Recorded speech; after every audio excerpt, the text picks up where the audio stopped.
Ed ora facciamo un salto nella tradizione veneta visitando il Museo dei Saltafossi, il servizio di Federica Midena. Siamo ospiti della signora Tiziana, titolare dell'agriturismo ai laghetti di Meolo. Buongiorno.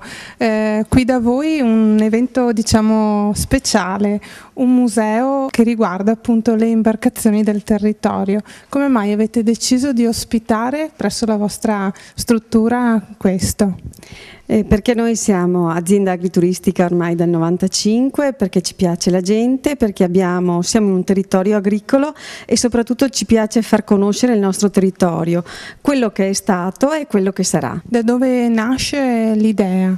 Nasce così un po' da una collaborazione con il centro Pavanello qui di Marteggia. Noi ci conosciamo da sempre, così per caso un giorno loro hanno visto il nostro museo e parlando ma qui forse ci starebbe bene una barca del nostro territorio, e in questo contesto noi abbiamo ristrutturato il nostro capannone e così abbiamo deciso di mettere a disposizione questo spazio importante per il territorio ma importante anche per la nostra azienda agrituristica, soprattutto fattoria didattica.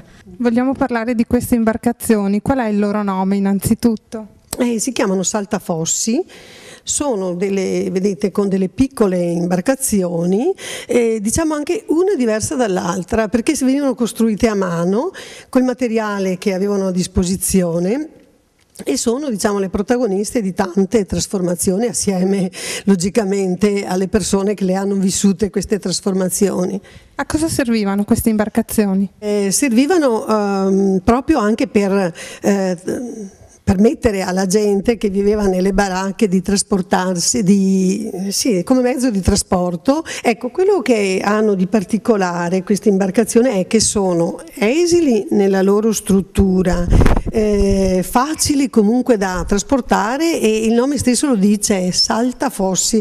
Le mettevano anche sulle spalle, le tiravano e le spostavano da un fosso all'altro, da un rigagnolo anche per andare poi anche in valle, insomma, per andare nei vari corsi d'acqua, ecco. È inserita in qualche guida turistica?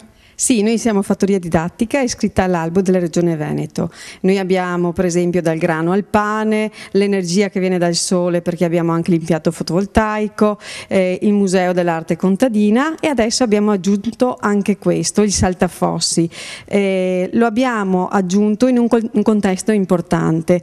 Vogliamo far capire ai bambini attraverso questa barca quanto importante sia il territorio acqueo e quanto importante sia l'acqua, cosa ci ha dato e quanto importante sia, e preservarla soprattutto.